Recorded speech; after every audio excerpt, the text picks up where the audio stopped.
네, 정부가 공개한 사전 청약 6만 호에 대한 관심이 뜨겁습니다. 정부는 이를 통해서 무주택자의 내 집 마련 기회가 크게 확대될 것으로 기대하고 있습니다. 네, 그러면서 정부는 부동산 대책이 드디어 효과가 나타나고 있다. 이렇게 얘기를 하고 있습니다. 집값 안정화에 대한 자신감을 보인 거죠. 실제 실수요자도 공감할 수 있을지 이 자리에서 하나하나 따져보도록 하겠습니다. 오늘 함께해 주실 두 분 전문가 소개하겠습니다. 한국건설산업연구원 두성규 선임연구위원, 또 연세대 정경대학원 금융부동산학과 한문도 겸임교수 나오셨습니다. 안녕하십니까? 안녕하세요. 네, 홍남기 경제부총리가 6차 부동산 시장 점검 관계장관 회의에서 반포자유와 같이 구체적인 단지를 언급하면서 집값이 안정화되고 있다라고 평가를 했습니다. 실제 시장 분위기도 그렇다라고 보여지시나요? 예. 조금 빠르신 것 같은데요. 원래 부동산은 시계열로 봐야 되는데 예. 그냥 똑같은 말이라도 안정되고 있다 이렇게 아니라 안정되는 기미가 보입니다. 이렇게 했으면 아주 우리 국민들이 받아들이기 편안했을 것 같아요. 그리고 실제 수치는 지금도 상승이거든요. 0.0 몇이지만 하락이 아니잖아요. 네네. 그러면 이거를 표현이 아다르고 어다른데 좀 아까 말씀드린 그랬으면 좋겠고 시장은 실제로 그 5월, 6월, 7월 3개월간 좀 폭등 추세를 그리던 선에서 이제 하향으로 좀 선이 바뀌었습니다. 그 부분은 확실한데 다만 안정화됐다라고 지금 확정적으로 얘기하기에는 제가 볼 땐 추석 전까지 그때까지 보고 나서 말씀하셨으면 더 좋았겠다 이렇게 생각해 봅니다. 네. 예, 제가 보기에는 뭐 지금 뭐 비슷한 맥락이라고 볼 수 있는데요. 일단 이제 6.17하고 7.10 대책이 나오고 난데 정부도 뭔가 대책 발표 뒤에 한 2개, 뭐 길면은 2개월 혹은 뭐 짧게는 한 4주 뭐 이 정도에서 뭔가 성과가 나타나야 된다는 그런 부분에 대한 부담감을 좀 많이 갖고 있는 것 같아요. 그래서 일단 이제 공교롭게도 지금 세 군데를 이야기를 했죠. 이번에 반포자이라든지 송파 리센츠, 그다음에 이제 마포 그 마레프라고 해가지고요. 그쪽에 있어서 단지들에 있어서 이제 특정 어떤 그 계약 거래권 부분을 가지고 사실은 이제 상당히 부동산 시장이 안정화되는 어떤 특별한 사례로서 이제 그걸 거론을 했었는데요. 지금 모 신문의 어떤 그 현장 조사에 의하면은 해당되는 단지에 있어서 동일한 그 8월 달에 더 신고가를 또 기록한 그런 그 거래 건수도 있었다고 이야기를 합니다. 그래서 지금 해당되는 부총리께서 거론한 그 거래건이 사실은 특수 거래건인지 아니면 정말 일반적인 시장의 상황을 나타내는 것인지는 사실 단정하기가 대단히 어렵습니다. 왜냐하면 지금 거래량이 굉장히 감소하고 있는 상황이다 보니까 어려운데 일단 시장 상황에서는 정부는 한국감정원에서 2주간 0.01%의 상승률, 약 거의 보합세죠. 그런 부분들을 이제 근거로 해서 이야기를 하고 있는데요. 사실은 지금 민간 연구기관에서 발표하는 자료들에 의하면 또 다른 수치를 보여주고 있거든요. 그래서 이제 부동산 114 같은 경우에는 서울 시내 아파트 그 가격 부분과 관련해서 0.10, 그러니까 사실 한국감정원의 10배에 해당되는 수치를 보여주고 있고요. 또 KB 리본, 그러니까 금융 쪽과 관련해서 지금 상당히 근거로 삼고 있는 KB 리본의 발표 자료에 의하면 오히려 0.38이라고 해서 사실은 한국감정원의 발표 자료와는 거의 38배에 해당되는 정도의 그걸 나타내고 있기 때문에 사실은 정확하게 거래량이 충분히 뒷받침되고 있지 않은 상황에서 시장을 단정하기는 좀 어려운 것 같은데 아마 부총리께서는 이제 긍정적으로 이제 보고자 하는 그런 부분인 것 같습니다. 그래서 거래 급감 상태에서 단정하기는 어렵지만 일단 시장이 매매 시장은 그나마 어떤 숨고르기로 들어간 그런 부분들에 대한 흔적은 보이는 것 같은데요.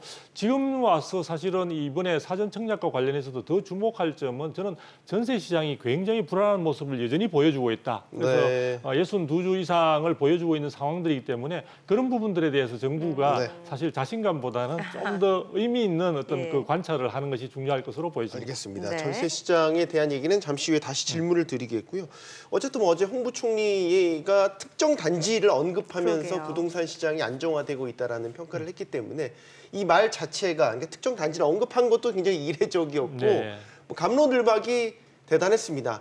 아마도 반포 주민들, 실제 반포자이 주민들 사이에서도 많은 얘기가 오고 가지 않았을까 싶어요. 그만큼 어제 그렇죠. 논란이 지금 컸습니다. 말씀하신 것처럼 뭐 주셨지만 지금 제가 좀 아까도 말씀드렸지만 좀 더 지켜보고 판단을 해야 되는데 좀 빠르신 것 같고 다만 이제 위안 삼을 게 한 가지가 있죠. 이 거래량이 서울 거래량이 그 15,000건, 12,000건 가다가 8월 달에 3천 건 했거든요. 그러면 뭐 반의 반토막 수준이기 때문에 거래량이 급감했다는 건 둘 중에 하나죠. 심리적 요인이 지금 관망세로 돌았다는 얘기고, 그리고 제가 어제자죠. 어제자로 지금 서울 아파트 거래량을 좀 보고 왔어요. 봤더니 111건이에요. 저번 달보다 더 심각해요. 그럼 이 거래량이 만약에 추석 전까지 1,000건을 못 넘는다든지 1,500건 이렇게 판단되면은 제가 볼 때는 이 심리가 완전히 3기 신도시와 또 올해 공급하는 물량들 이쪽으로 3040 세대들이 정부의 정책으로 받아들이는 형태로 바뀌기 때문에 시장이 급변할 수도 있다는 거를 시청자분들이 좀 예상하셔야 될 것 같다고 좀 판단합니다. 네. 예. 자, 주 의원님. 어제 또 같이 발표된 이 사전 청약에 대한 얘기를 좀 해보겠습니다. 내년 7월부터 이제 사전 청약이 시작돼서 2022년까지 수도권, 서울도 포함돼 있죠. 공공택지 가운데 총 6만 호 사전 분양하겠다 이렇게 밝혔습니다. 자, 이게 김현미 장관 전에 뭐 영끌 발언도 논란이 됐지만 정말로 실수요자들, 젊은 세대들에게 내 집 마련의 기회가 될 수 있을지.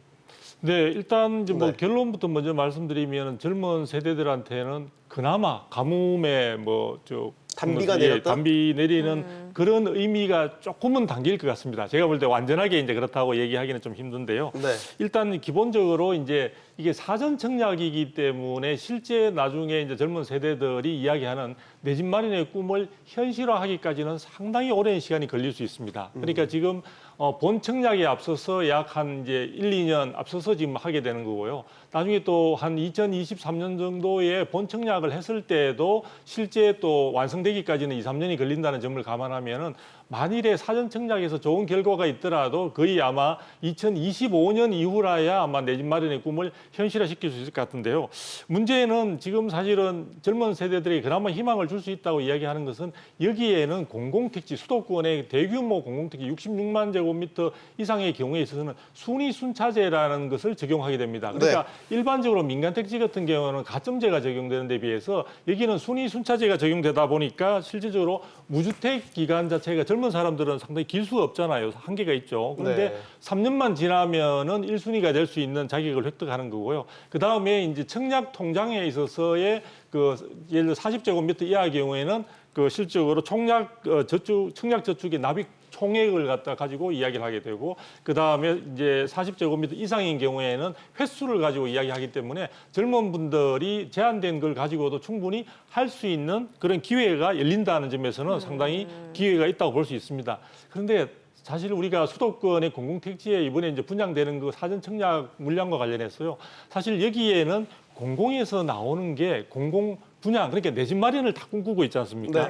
그런데 공공 분양과 관련해서 물량은 전체 수도권 나오는 것 중에 25%밖에 되지 않습니다. 그리고 공공 임대가 30%에 해당되고요.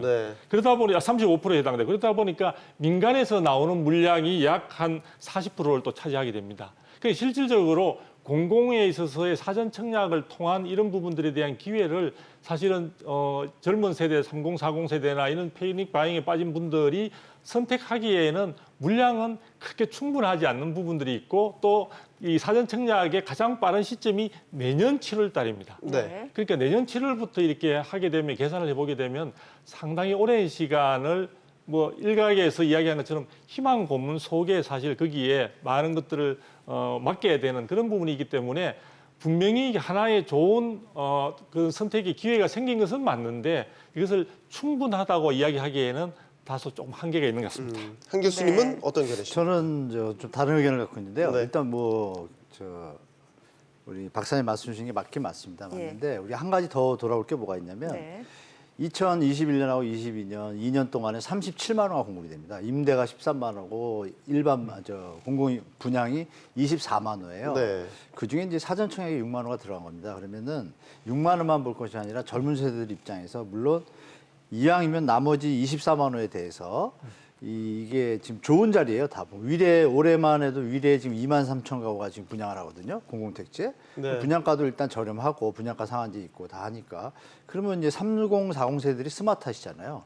이런 부분에 이미 길을 기울였다는 게 아까도 제가 매매 거래량이 급감했다는 게 이런 데이터들이 이미 아마 공유가 되고 있을 거예요. SNS 상으로. 그러니까 이제 물량들이 엄청 많은 거죠. 24만 호면 37만 호. 임대가 13만 호 빼도 24만 호가 분양 물량이니까 이런 부분이 제가 볼 땐 젊은 세대한테 충분히 기회가 되는데 한 가지 아쉬운 점은 3기 신도시 부분에 대해서는 55% 해가지고 신혼부부나 이런 젊은 층한테 분량을 많이 늘리겠다고 했는데 현재 앞으로 지금 올해만 해도 9만 호가 지금 분양 더 되거든요.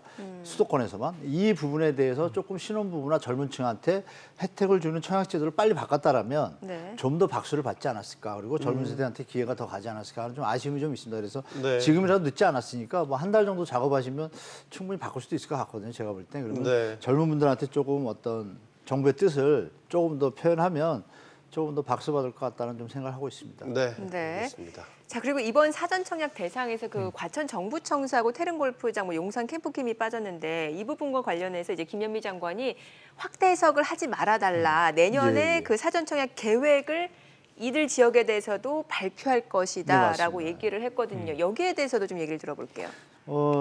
지금 이거를 이제 빠져가지고 좀 아쉬운 분들이 많이 계실 예. 텐데요. 저는 이제 다행으로 생각합니다. 왜냐하면 그 눈이 여기서 말씀을 드렸지만 어설프게 발표하는 것보다 정확하게 로드맵에 맞춰서 가는 것, 신뢰적인 모습을 보여야 되는데 그동안 좀 우왕좌왕한 게 좀 있었잖아요.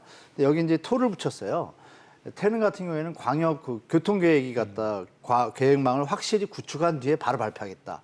그러니까 이건 사실 좋은 뜻이거든요. 근데 네. 당장 물건이 없으니까 그런데 물건이 있으면 뭐예요? 차가 막혀가지고 출근을 못 하는데. 그렇죠. 그러니까 이런 부분을 우리가 좋게 해석할 필요가 있고 그 용산 캠프 같은 경우도 마찬가지입니다. 예. 만약에 발표를 했는데 반환이 좀 늦어져요. 아. 그럼 또 실수를 하게 되잖아요. 예, 그러니까 예. 이런 부분에서 정부가 좀 고심한 흔적이 있으니까 제가 볼 땐 이번에 좋은 자리가 좀 빠진 것에 대해서 우리 시청자분들이 뭐 자제분이나 젊은 분들이 조금만 기다리시면 제가 볼 땐 좀 역으로 내년 봄에 만약에 됐다. 그럼 이게 네. 희소식이 되잖아요. 예. 좀 좋게 받아들였으면 좋겠다고 좀 말씀드립니다. 네.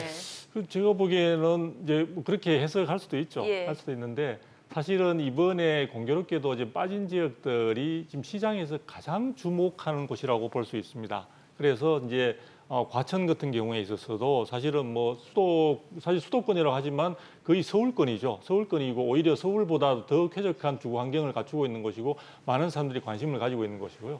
태릉이라는 것도 결국 서울 지역 안에서 지금 공급하는 부분이고 용산도 마찬가지입니다. 그래서 사실은 이러한 주택 공급에 문제가 되었던 가장 기초적인 어떤 사실관계에는 결국은 서울에 있어서 공급이 수요에 비해서 많이 부족하지 않느냐라는 부분에서 이제 촉발됐기 때문에 그런 점에서 이쪽 지역의 어떤 공급 부분에 대한 유력한 어떤 지역들을 이번에 사전 청약의 구체적인 대상으로 확보시키지 못한 부분은 아쉬움이 많이 남습니다. 근데 그렇게 포함시키지 못한 원인이 사실은 지금 많이 이야기한 대로 이제 과천 같은 경우는 청사 기본 계획이 뭐 확보된 후에 그다음 태릉 같은 경우는 교통 계획 등등 이야기들이 나오고 있는데요. 사실 그 이면을 들여다보게 되면 결과적으로 본다면은 그 해당되는 지역의 주민들의 반발이 굉장히 드센 편입니다. 네. 그리고 그뿐만 아니라 지자체장이라든지 해당되는 지역구의 국회의원까지 나서서 사실은 이 부분에 대한 반대 의사를 명확하게 하고 있는 상황들이고요. 제가 알고 있기로는 지금 과천 같은 경우는 과천 시장님이 별도로 시청사를 놔두고 별도로 나와서 지금 숙식까지 할 정도로 지금 강한 의지를 지금 표명하고 있는 상황이거든요.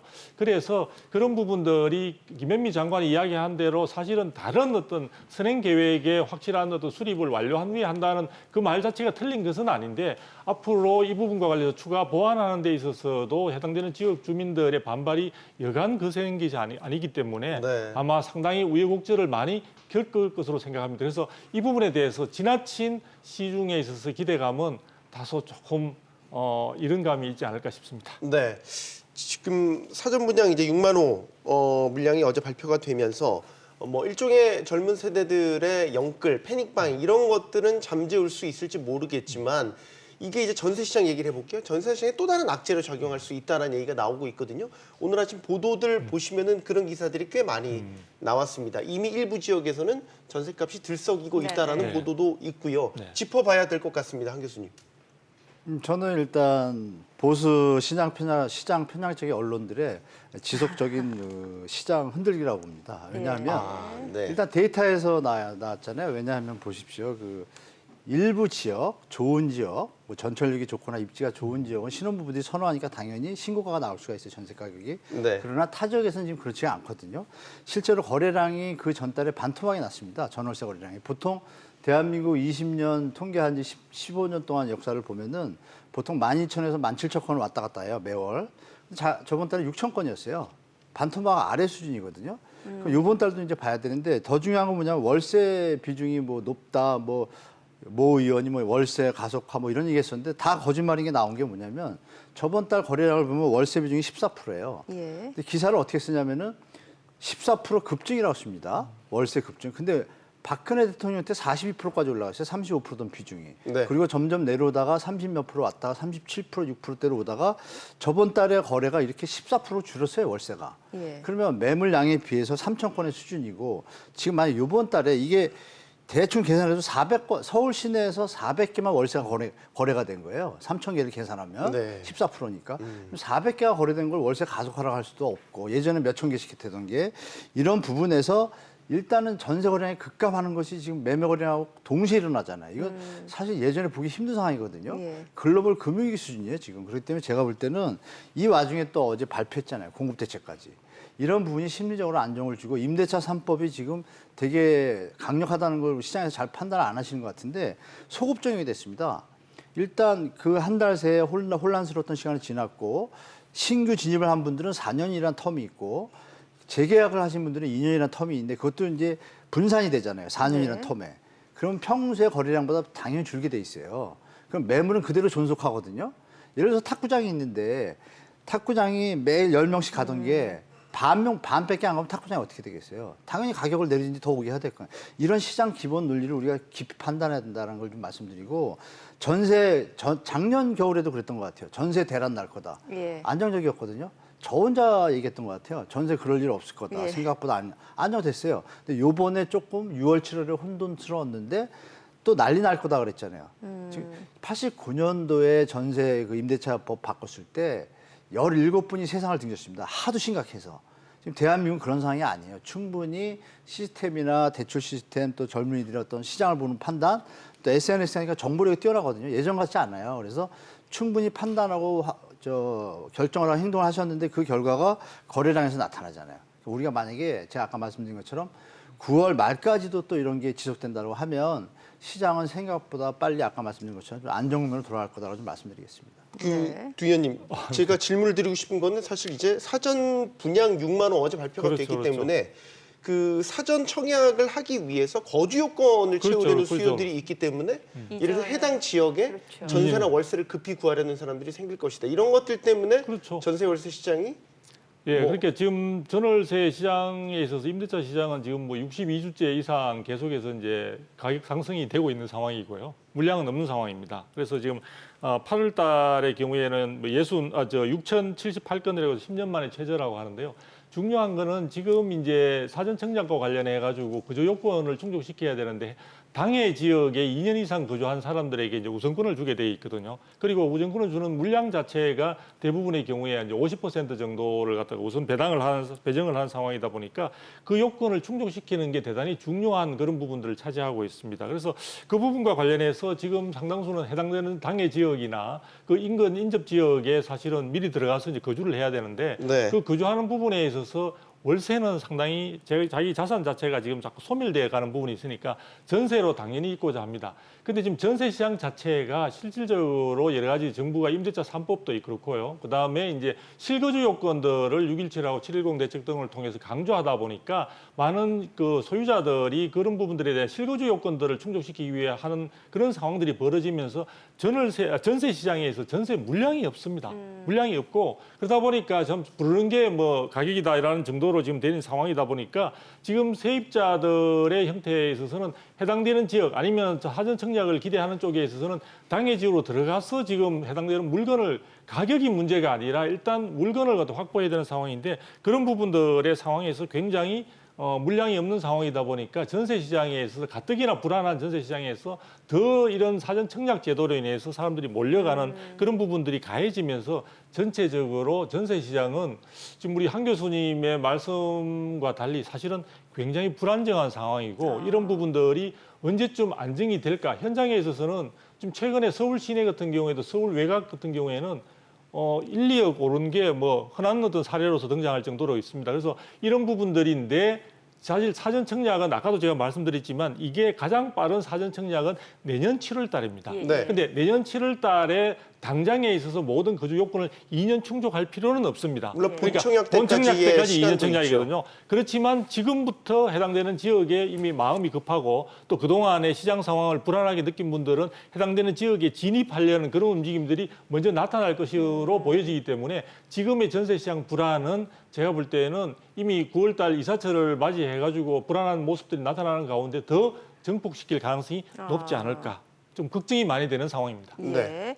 사실 지금 청약제도 자체가 이제 가점제다 보니까 이게 지금 뭐 사실 이번에 공공분양 3기 신도시 같은 경우는 이제 부양가족 가점제가 적용이 되지 않아요. 그래서 뭐 1, 2인 가구라든지 무자녀 가구한테는 문이 열려있기 때문에 이런 이주 수요도 높을 수밖에 없는 상황이고 또 그렇다 보니까 사전 청약 경쟁률이 굉장히 높아질 것으로 전망이 되고 있어요. 그렇다면은 무주택자 입장에서는 이게 이 사전 청약을 넣는 게 좋을지 아니면은 기존 주택에서 좀 가격 메리트가 있는 그런 기존 주택을 매매하는 게 좋을지 이런 부분도 좀 고민이 될 수밖에 없을 것 같거든요. 저는 뭐 간단히 말씀드리면 기존 주택이 지금 많이 올랐기 때문에 예. 지금은 새로 말씀 주신 사전 분양이 좀 2년 정도 걸리겠지만 그 분양 가격이 상당히 저렴하거든요. 예. 신축 주택이에요. 네. 그리고 요즘 짓는 것들은 공법이 좋아져가지고 예전 아파트하고 비교가 안 됩니다. 그러니까 기존 주택이라는 개념이 벌써 우리가 4차 산업 시대잖아요. 엄청 많이 발전했거든요. 안에 사소한 한 가지가 편해도 주부들은 그 아파트를 사거든요. 예. 그러니까 새로 신축 아파트에 대한 어떤 선호도가 상당히 높을 거예요, 젊은 세대들이. 그렇기 예. 때문에 제가 볼 때는 지금 굳이 기존 주택 매매 시장에 들어가는 것보다는 예. 사전 청약을 기다리는 동안에 시장이 어떻게 될지 모르잖아요. 지금 가격 임계점에 왔고 정부가 모든 가수 투자를 막았기 때문에 더 가격 상승이 이러기는 쉽지 않습니다. 하방 요인은 좀 많이 있거든요. 여러 가지 요인들이. 그렇기 때문에 제가 볼 때 좀 기다렸다가 사전 분양 청약을 하기 전에 주택 가격이 어느 정도 내려와줬다. 그렇다면 기존 주택 시장에 좀 들어갈 수도 있어요. 왜냐하면 예. 입지나 이런 게 좀 좋으니까. 그 두 가지를 보면서 지금보다는 한 1년, 6개월에서 한 1년 정도 시장을 좀 본 다음에 판단하셔도 자산 관리에 큰 문제가 없더라고 판단해서 좀 기다렸다 하셔라 이렇게 말씀드리겠습니다. 네. 그래요. 저는 이제 조금 다른 생각인데요. 지금 시장 상황이 이 사전 청약제가 상당히 30, 40 세대의 기회도 많이 확장되는 상황이고 좋은 기회인 것 같고요. 그리고 정부가 지금 강조를 많이 하고 있죠.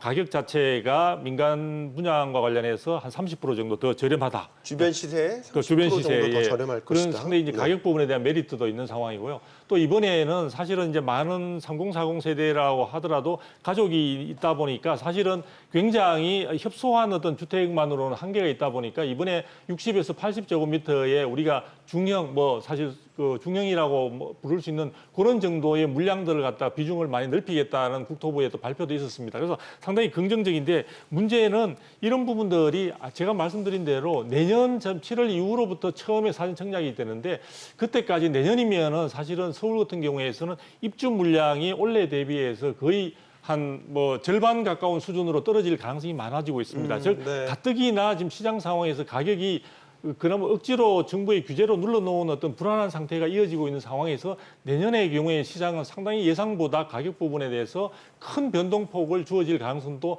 여전히 있다는 점을 감안한다면 사전 청약에만 의존하시는 것은 물론 여러 가지 기회도 있고 많은 메리트가 있는 것이지만 조금 한계가 있는 것 같습니다. 그리고 제가 서두에 말씀드린 대로 이런 그 공공분양의 경우에서는 사실 공공분양 물량 자체, 즉 임대도 상당히 더 많은 비중을 차지하고 있기 때문에 분양 물량이 제한적일 수 있고 또 시장 상황에서 내년에 시장 상황이 예사롭지 않은 상황들을 감안한다면은 저는 기회가 있을 때마다 충분히 가능성이 있는 조금의 가능성이 있다면 모두 다 노력을 해보시고 시도를 해보시는 게 오히려 바람직한 선택이 아닐까 또 싶습니다. 역으로 생각해 보면 부양 가족이 있는 경우에는 가점 그 혜택을 못 받으니까 이게 또 오히려 이주를 가점제를 이용하는 게 예. 오히려 저 선택의 폭을 더 가능성을 높일 수 있는 여지도 있는 거죠. 예. 지금 두 의원님 전망은 내년에 가격 조정을 포함한 가격 변동 가능성이 충분히 있다라는 점도 감안을 해야 된다라고 보는데 네네. 지금 현재 그 교수님 현재로만 본다면 서울 집값은 워낙 많이 올랐잖아요. 경북 아파트 6채 이상을 팔아야 서울 아파트 한 채를 살 수 있다. 이 네네. 정도까지 이제 양극화가 심화된 상황이기 때문에 그래도 불구하고 서울 혹은 서울 인접한 수도권에서 살려는 수요는 분명히 여전히 강한 것이고 이 기사를 근데 전략 세우기가 참 힘든 것 같아요. 이 기사를 뽑아낸 분이 좀 대단하신 것 같은데요. 양극화는 다 알고 있었고 굳이 이걸 굳이 말씀드리면 산청 지리산 밑에 있는 땅이 지금 한 평에 300원입니다. 200원짜리도 있고. 예, 예. 그걸 갖다가 서울 땅값에 비교한다는 자체가 기사를 쓴 논거 자체가 초점은 서울이에요. 네. 서울의 아파트 똘똘한 한치 이거 부추기는 기사죠. 쉽게 말하면 서울 아파트가 좋다라는 거. 이런 표현 자체가 기사의 가치도 없다고 판단되고 산청 뭐 지리산 이런 데 가도 요새 독립군 아파트라 그래서 촌이 거의 없습니다. 촌인데도 아파트들이 서 있는 곳이 많아요. 요즘 지난해서 보면.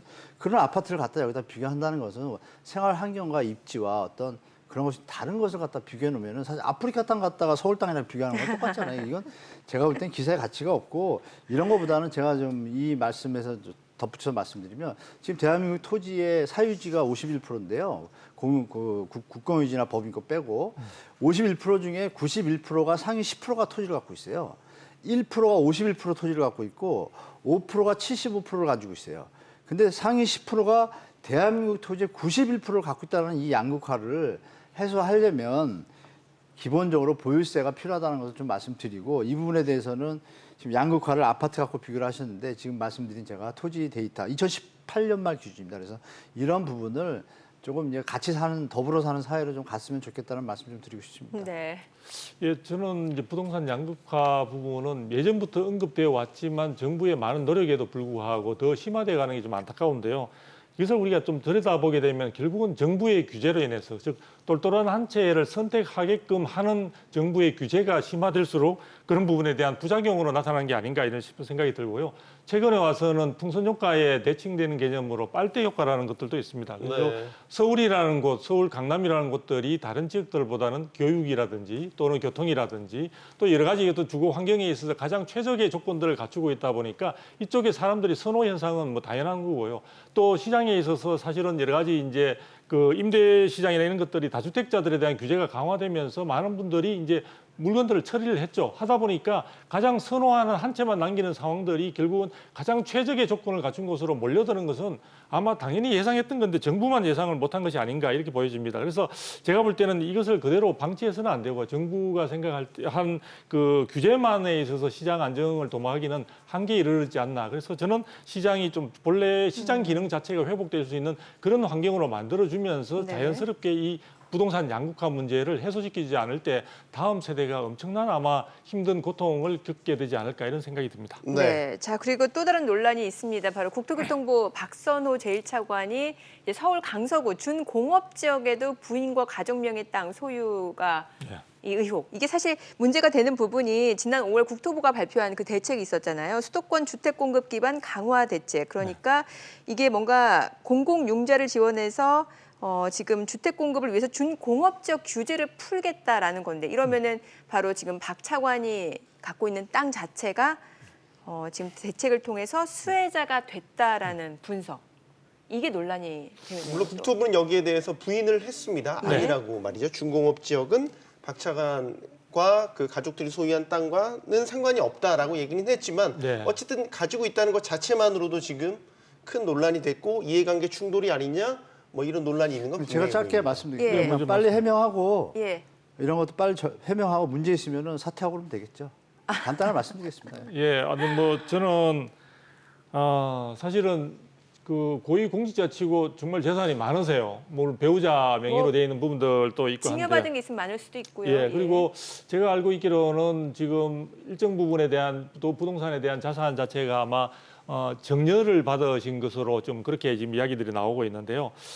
저는 이제 이때 이런 생각이 들었습니다. 오비락이다 이런 생각이 들거든요. 오비락. 예, 그래서 이제 까마귀 날려 배 떨어지는 상황도 그러게요. 비슷한 것 같고요. 그런데 사실은 이런 부분들이 언론에서 주목하게 된 게 사실 박선호 차관이 그동안의 부동산 대책을 발표하는 과정에서 사실은 시세 차익을 남기는 것에 대해서 굉장히 그 강력하게 어떤 그 부분들에 대해서 부정적인 의사를 표명했고 그 부분들을 용납할 수 없다는 단어까지 쓰면서 사실 이야기했던 점이 있기 때문에 사실은 본인은 조금 억울할지 모르겠지만 이것도 어떻게 보면 본인이 정려를 부모님으로부터 정려를 받아서 사실은 노력하지 않고 불로소득에 해당되는 부분일 수도 있는데 고위공직자로서 또 해당되는 부동산 자체가 중공업 지역과 관련되는 부분에 혜택을 받을 수 있는 공교롭게도 그게 지금 맞는 상황이다 보니까 이게 또 어설픈 어떤 해명만으로는 쉽지 않을 것으로 보입니다. 그래서 일단 지금 이거와 관련해서 본다면은 이것이 하나의 이 개인 공직자의 문제에 그치지 않고